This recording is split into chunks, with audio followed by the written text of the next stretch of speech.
Yes, in this video, I'm going to deal with this P block elements under the group 15. Yes, let's look at, before going to this group 15, let's look at a quick recap of what are these elements in the periodic table. And these are, as you know, these are S block elements and S block elements, and these are P block elements here. So, which are P block elements here?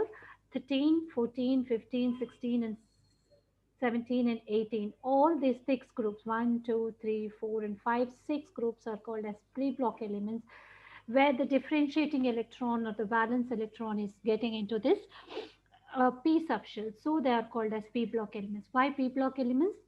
The differentiating electron or the valence electron is going into the p subshell. So these are called as p-block elements. So these are d block and these are f block here. Yes. So when we look at these p block elements, the general electronic configuration of these p block elements is ns2 and p1 to 6. So 1 to 6 means the differentiating electron, as I said, is entering into the p subshell. So this is called as p block elements. And when we come for group 13, here the general electronic configuration of this 13 is ns2 and p1, which means that 13 here, which means when you look at the electronic configuration, this 13 means 2, 8, and 3. So the outer three electrons are having in valence electrons of 3 here, 2 s electrons and 1 p electron. When we take for this 14th group elements, the valence electron is again entering into the p subshell with the general electronic configuration of ns2 and p2.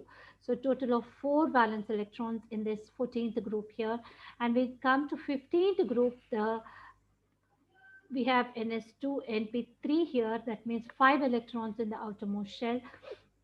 So the group 15, and when we come to this group 16, it is ns2 and p4. That means 4 plus 2, 6 here. The outermost electrons are number of 6, so the group number 16. And when we come to this 17, that's the halogens, it is ns2 and p5. And for this noble gases, that is 18th group elements, it is ns2 and p6, where we have 8 electrons in the outermost shell. So this most inert, I mean, they're inert to the chemical reactions, are more stable because they have the outer electronic configuration of 8 electrons. So the configuration is filled here. So they are called as inert gases or noble gases here. Yes. So these six groups constitute the p block elements, and the differentiating electron is here entering into the p subshell. So the p block elements here. And when we come to the group 13 as a group number, they have the number of the valence electrons. In the group 13, they have 3 valence electrons. In the group 14, they have 4 valence electrons. In the group 15, 5 valence electrons, and so on. This is second period. This is third, fourth, fifth, sixth, and seventh here. Yes. So here, when we come to the second period, we have all these p block elements. That means the differentiating electron is entering into the second shell. That the principal quantum number is 2 here. So this is 3 here. The differentiating electron, valence electron, is entering into the third shell. That is, the principal quantum number is 3. Here, fourth period, 4. So fourth differentiating the valence electrons is entering into the fourth shell here. So the as a period name, the differentiating electron enters into that principal quantum number or the shell here, and the number of the valence electrons is equal to this group number here. So this is how we can get into the electronic configuration if you don't know also. For example, yeah, so this is a p block elements here. So group 13, as I said, its general electronic configuration is ns2 and p1. Here it's ns2 and p2, ns2 and p3, and so on. And this is second, third, fourth, fifth, and sixth period. As the period number, the principal, I mean, the shell which is entering the valence electron, entering to the shell is suggested by its as the same as its period number here. So if you want, for example, the general electronic configuration, I mean, the electronic configuration of nitrogen here, this atomic number is 7, so it is 1s2, 2s2, and 2p3. So when we come to this group 15 element, this nitrogen here, we are, if you take the electronic configuration is this 15, it's second period, so the differentiating electron entering into the second principal quantum number, second shell, and the number of the valence electron is 5 here. See, 5. Group is 15, so 15 minus 10 is 5. So 5. So you can calculate the electronic configuration also based on its group number and period number if you're getting confused somewhere. Yeah. And when we come to this pink color ones are all metals here in the p block elements, and this green color ones are all these are non-metalloids, and non-metals are all dark pink colors. So this is a speciality of p block elements, where here we have metals, metalloids, and non-metals here. So this is the speciality of the p block elements, where we have the metals, metalloids, and non-metals in this p block elements. Yes. Now let's look at this 15th group elements in detail now. So when we come to this 15th group elements, as I said, this general electronic configuration is ns2 np3, where the valence electron is entering into the p subshell, and when we see here, it has this half filled configuration which is very stable. So extra stability is conferred to these 15th group elements because of its half filled configuration. Because of this half filled configuration, these group 15 elements are extra stable when compared to that of this 14th or 16th group or p block elements, because of this half filled configuration of the p block here. Yes. And when we look at this, nitrogen and phosphorus are non-metals, arsenic and antimony are metalloids, and bismuth is a metal. So we have the combination of all these metals, non-metals, and metalloids in this particular group, that is the 15th group. Let's look at this physical, yeah. When we come to the filling up of the electrons, this rule can be followed, which is called as an Aufbau principle. The diagonal rule for this: 1s gets filled first, then 2s, 2p, 3s, 3p, 4s, 3d, 4p, 5s, 4d, 5p, 6s, and this is a followed while filling the electrons here. Yes. When we come to the properties, the physical properties of these, what are these? 15th group elements, as I said, the elements which are present are in this are nitrogen, phosphorus, arsenic, antimony, and bismuth, right? So when we come to here, the electronic configuration, when we see this, it is ns2 np3, right? Yes. So this will be 7. So it is the configuration of helium, that is inert gas configuration. Then comes 2s2 and 2p3. Here when we come to this phosphorus, here it's 15, so it is neon, 3s2, 3p3. When we come to this arsenic, it is argon, 4s2, 4p3. This 15th group elements, right? So come to the periods, it is second, third, fourth, fifth, sixth. As I said, that the valence electrons enter into the second shell, and number of valence electrons are 5 here, can be related to the group number here. Here it is antimony is, here we have the general electronic, I mean the configuration of this is krypton, 4d10, the entrance of this d orbitals here, 5s2, 5p3. Here it is xenon, 4f14, this f electrons are coming into this, 5d10, 6s2, and 6p3 here. Yes. So when we look at the electronic configuration, this is the general electronic configuration of this, where they're half filled, which confers the extra stability to this. So this is the main point when we come to the 15th group elements, where we can say that they're extra stable. So when we come to the nature of this is a non-metal, as I said, and this is also a non-metal. This is a metalloid. This is also a metalloid, and this is a metal. Okay, so as we come to down the group here, the metallic character is increasing.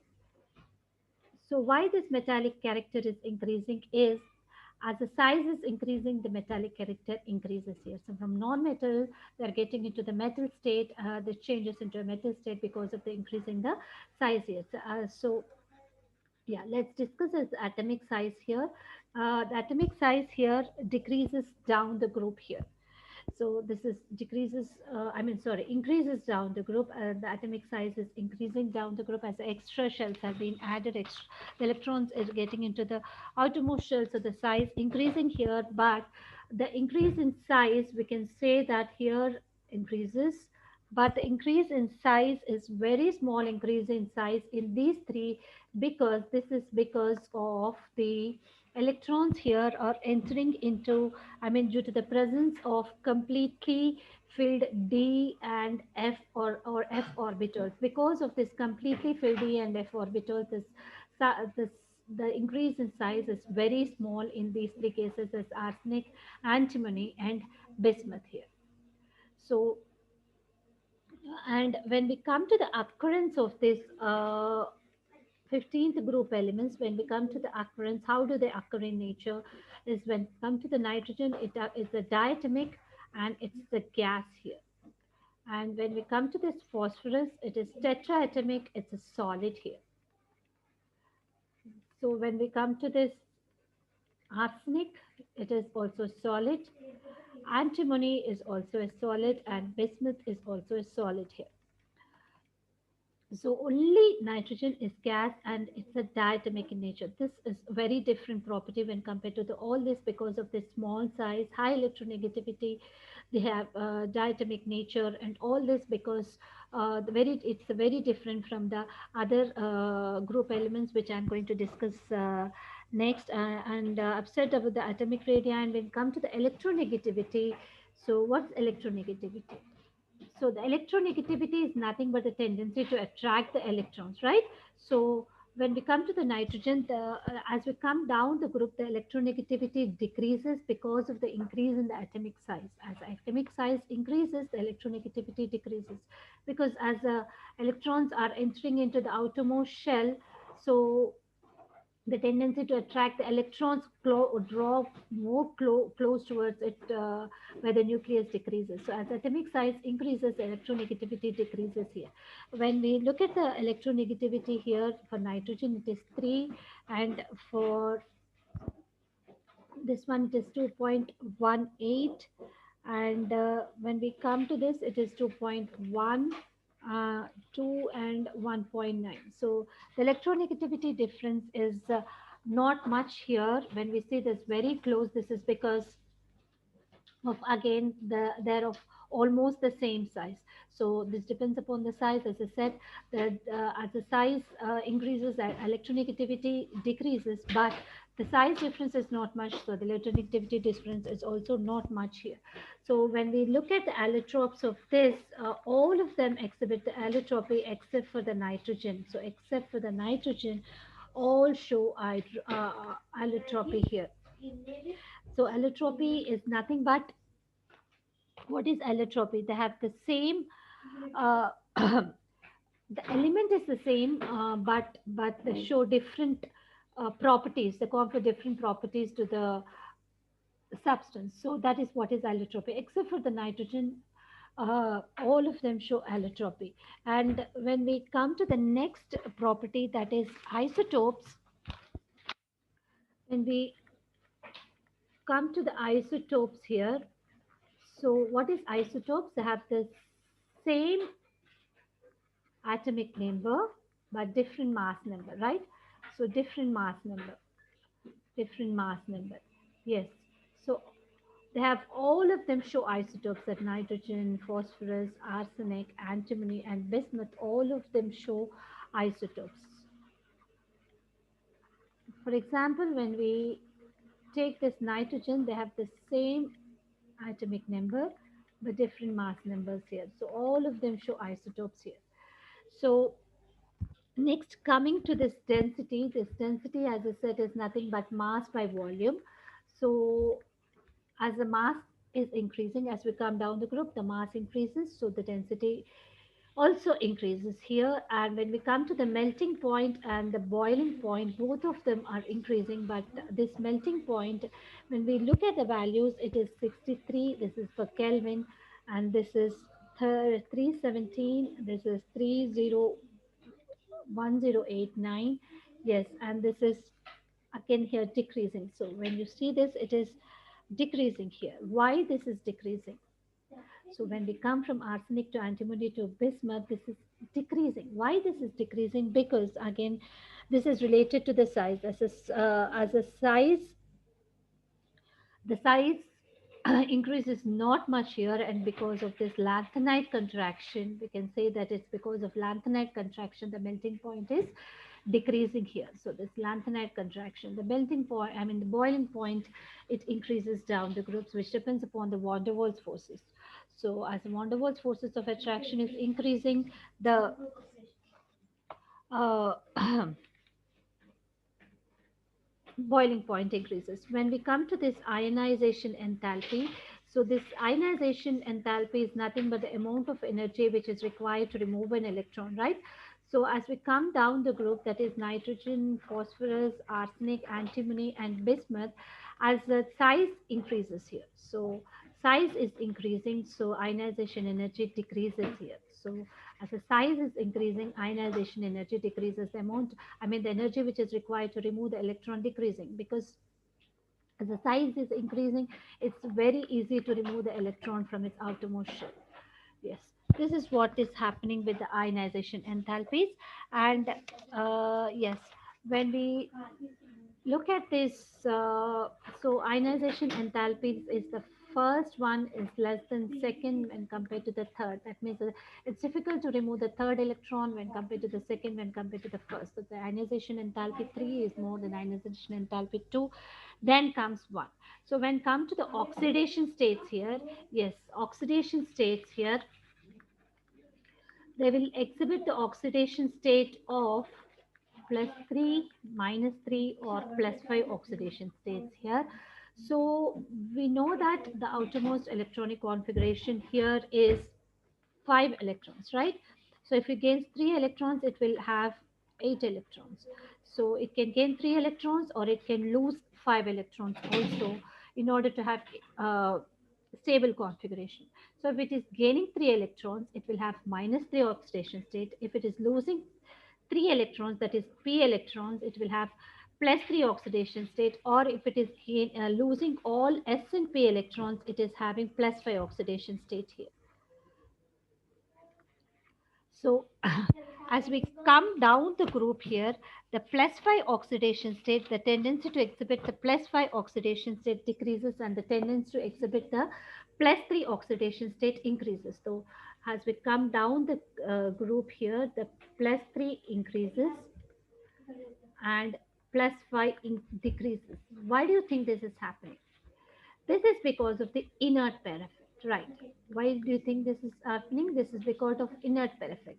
So inert pair effect is nothing but the non-participation of the s electrons, uh, non s electrons in the pairing. It's unable to unpair. So the amount of energy which is required for this to unpair is more. So this cannot happen because of this inert pair effect. Because of this, f electrons and d electrons are there in this antimony and bismuth. So these are poor shielders of electrons, I mean poor shielders. So this, the shielding effect is less in this. So when we take this nucleus here, when we are adding the electrons to the outermost shell from the d and f, then comes s in this antimony and bismuth here, this d and f orbitals or electrons or poor shielders. So this will draw the electrons, the outer s electrons, more closer towards it. So this, the s electrons which are present in the outermost shell, the two electrons cannot unpair and cannot participate in the reaction. So the oxidation state they will exhibit is +3 here rather than +5. So this bismuth, only one compound in the +5 oxidation state, that is BiF5. Only this one is seen, which is seen in +5 oxidation state. So the most importantly, these three will exhibit +3 oxidation state, while nitrogen and phosphorus can exhibit +3, +5, and also -3 because of its high electronegativity. It can exhibit -3, and phosphorus can also exhibit all three oxidation states here. So, yes, for that matter, the nitrogen can also exhibit +1, +2, and +4 also when it is forming oxides, and phosphorus +1 and +4. Yes, in its oxyacids. So this is about the oxidation state, where when we come to down the group, the stability of +5 oxidation state decreases, and the stability of +3 oxidation state increases, which is because of this, which can be explained based on this inert pair effect. Right. So now when we, yes, this is about the oxidation states here, where yeah, in my next video I'm going to discuss about this anomalous behavior of nitrogen, why this nitrogen is behaving very differently here.